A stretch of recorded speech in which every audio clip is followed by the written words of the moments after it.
What's going on, everybody? K to the 2 here with week 1 of season 2 of the NPL, where we are facing off against Fog and the Colorado Avaluggs, a rematch of last season's championship, and I have a shot at redemption.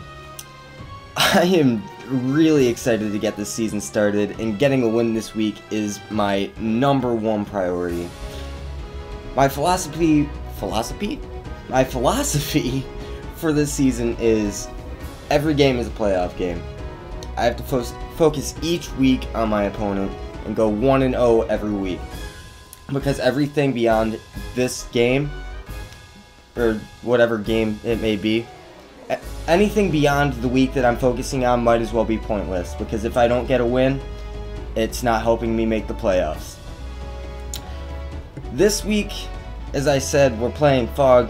He's a very scary coach with a very scary team, and he's the defending champ for a reason.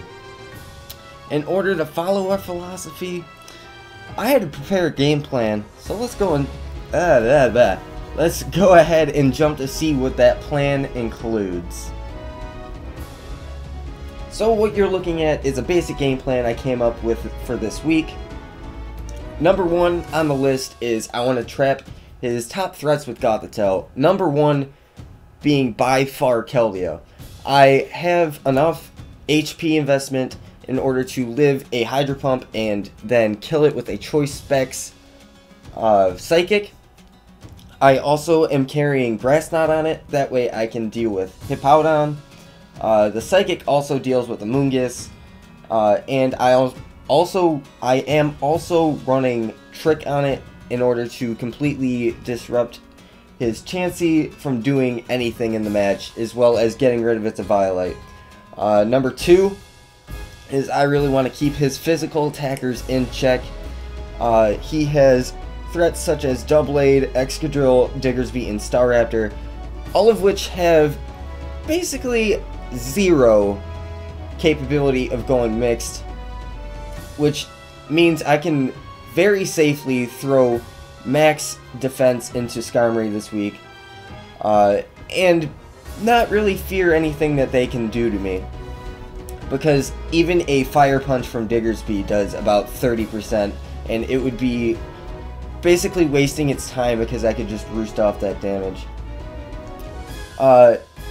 Also, in the keeping physical attackers in check category, I am bringing a Mega Scizor, max HP, max defense, but it is Adamant. Adamant is there so I can guarantee to kill Mega Gardevoir with a Bullet Punch, because if I was Impish, it does about 88 to 90%. I don't remember the exact calc off my head.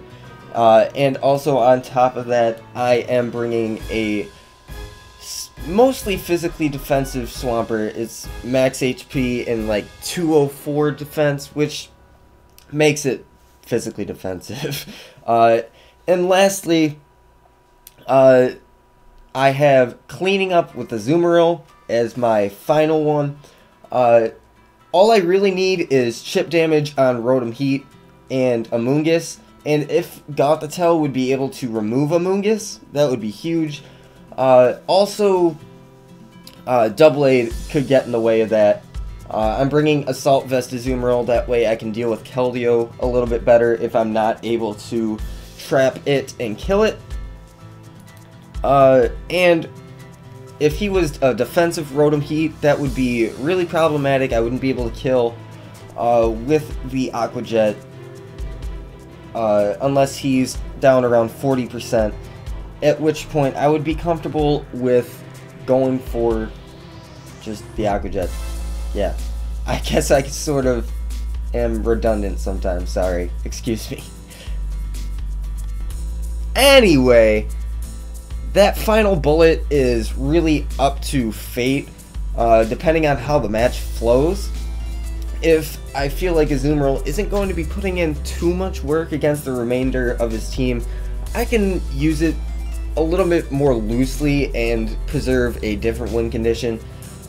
Who knows how the match will flow, as I just stated. God, I'm being redundant again. Okay, let's just get into the match so I can avoid any more redundancies.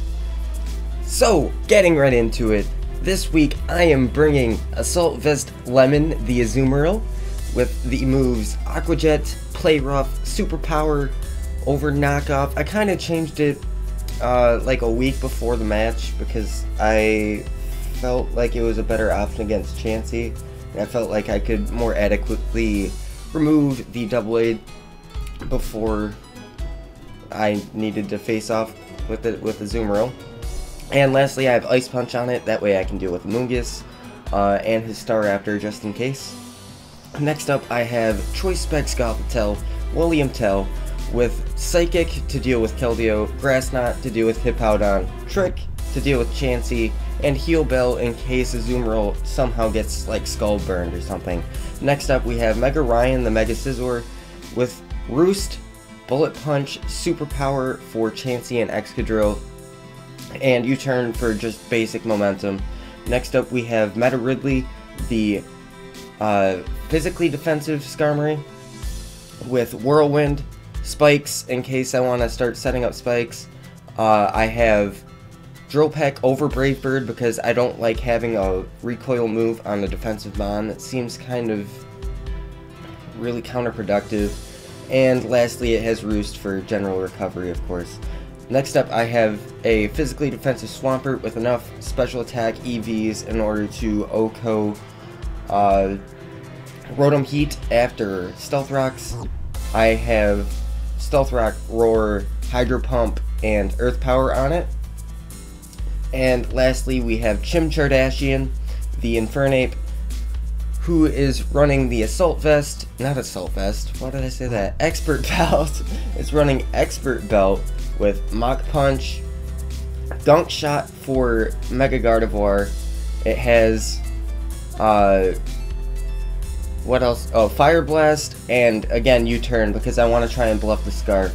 And immediately looking at his team, I don't see Amoonguss, I don't see Rotom Heat, and I don't see Doublade. And right then and there, I'm thinking, this match is totally in my favor. Because if he had brought any of those, I would have had to play my game plan out a little bit more precisely than the way the match ended up going out. So, for the lead, I decided to go with Mega Scizor because if he leads with Mega Gardevoir, it's going to completely wreck my team. It gets a free kill on something unless I have Infernape or Mega Scizor in, and I felt like Mega Scizor was a better choice because it just, I don't know, it felt better to me. So he's actually going to go ahead and lead out with Hippowdon. And right off the bat, I'm going to try and trap this thing with Gothitelle. So I'm going to go ahead and Mega Evolve, U-Turn out, and hope that he doesn't have the Shed Shell. I can tell by the damage that this U-Turn does that he is indeed physically defensive, which means I am guaranteed to knock this Hippo out with a Grass Knot from my Gothitelle. I just have to hope he doesn't go for like a Fire Fang and gets the burn or something like that, but he goes for the Stealth Rocks. I am going to be able to completely remove this Hippo turn 2, which means his Excadrill is not going to have the Sand Up longer than 3 turns. We see the leftovers here, which means he is not Shed Shell. Grass Knot's going to be able to just completely wreck this Hippo, and Excadrill only has 3 turns of Sand to work with, and that's exactly what he's going to end up sending in right now. So I have a free switch in right now, and I'm going to go out into Skarmory as he's going to go for the Earthquake actually. And the next coming turns, I'm going to go ahead and get ahead of myself right here. He's going to switch out and go into the Keldeo, and this is where I felt like I really misplayed. Well, first of all, I went for Roost to get back up to Sturdy. That wasn't where I misplayed. It was right here. I ended up sacking off Skarmory to the Keldeo because I felt like I needed to sack something in order to get a free switch into Gothitelle so I can remove this thing. And looking at that damage, it is definitely a Scarf Keldeo, not Specs. And right here, I should have just sacked Swampert. and kept Skarmory around, just because Skarmory did so much against the rest of his team once this Keldeo is out of the way, and once I know I can handle Mega Gardevoir. So I sack Skarmory, which opens the door for his physical attackers, really.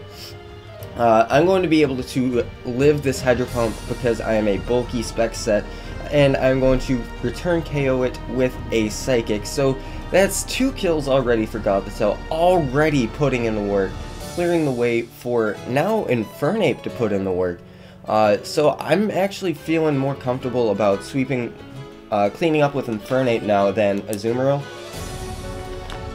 So right now he's going to send in his Excadrill. He's going to go for the Earthquake. He gets a free Earthquake off every time he comes in now that Skarmory is gone, which is huge. Which is why it was huge that I sacked off Skarmory instead of Swampert. And by that damage, even with the crit, I can tell that this thing is definitely choice banded. Right here, I could have gone into Infernape, locked myself into Fire Blast and killed this thing. However, I felt like I should go into Mega Sizzle right here. By the damage, or by the amount of health that I had, I think he thought he could kill me with an Earthquake.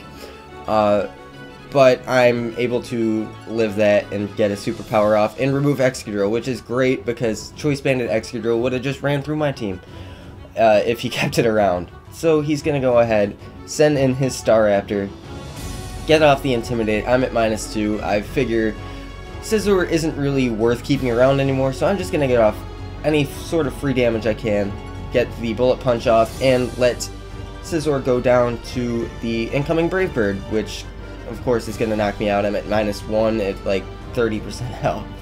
So Staraptor's in here, and I felt like my best course of action is to go into Lemon and fire off a Play Rough. I know I can live a Brave Bird, even if it is reckless. And if you wanted to switch out Staraptor, I would have just killed something right there. So I'm going to live at 52 HP. That 52 is very important. I'm going to be able to knock out the Staraptor. Good thing I didn't miss the Play Rough. And in comes Chansey right here. We're actually speed tying right now.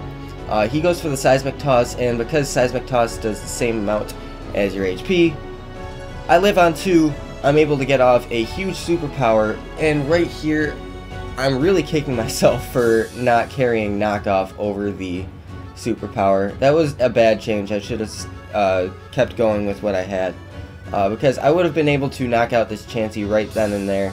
He goes for the Soft Boiled as I go for the Aqua Jet, thinking he would kill me.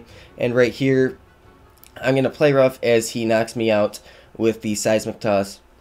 If I were him, I definitely would have kept Soft Boiling up to the point where, well, I don't know. He probably thought I had close combat on Infernape, which is why he didn't.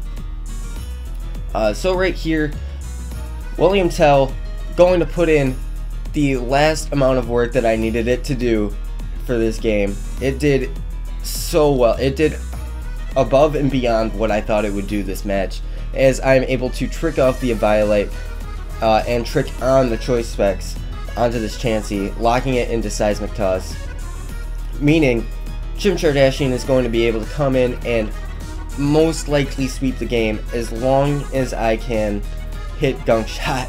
So Mach Punch is going to do just enough to the Chansey, and if I was Life Orb, it would have killed, but it's okay because 2 Mach Punches is going to be enough, and I'm going to be able to go ahead and go for the Gunk Shot. Hope, pray that it hits. If it does hit, I win. If I miss, I lose. So it comes down to 80-20. The odds are in my favor. Let's go ahead and see what happens. He Mega Evolves into Gardevoir. I click Gunk Shot, and I hit. Okay, so a very close game, very down to the wire, 1-0, very well played by him, and oh my gosh, 1-0. Wow.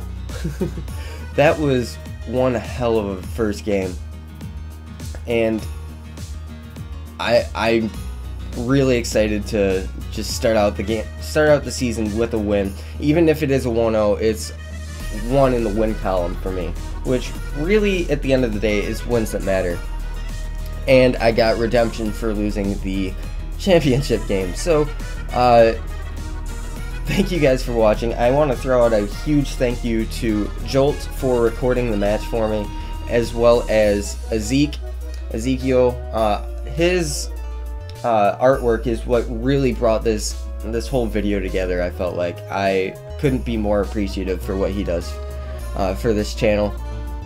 And next week we are going up against Jolt, who recorded the match for us, and the Toronto Star Raptors. So make sure to keep your eyes out for that, and I will see you guys next time.